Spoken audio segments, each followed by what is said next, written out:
ఓ పక్కన యుద్ధ విరమణ జరిగింది. చిన్నపాటి దాడులు జరుగుతున్నాయి. పెద్దది లేవు. హిజ్బుల్లా మీద దాడులు ఆగిపోయినాయి. హమాస్ మీద దాడులు ఆగిపోయినాయి. హౌతీల మీద దాడులు ఆగిపోయినాయి. ఎందుకంటే ఇప్పుడు వాళ్ళెవరు దాడులు చేయట్లేదు కాబట్టి ఇజ్రాయెల్ కూడా దాడులు చేయట్లేదు.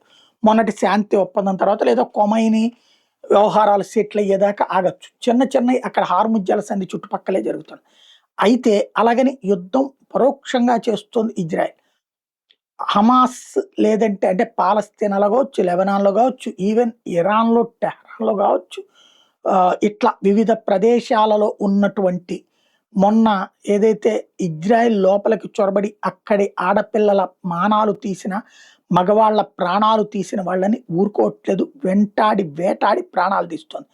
తాజాగా ఇజ్రాయెల్ డిఫెన్స్ ఫోర్స్ ఫదీ ఫలాహ్ హషౌర్ దుగ్ష్ ఆహ్, దుగ్ముష్ అనేటటువంటి వాడిని లేపేసింది. ఇతను Hamas military training department commander.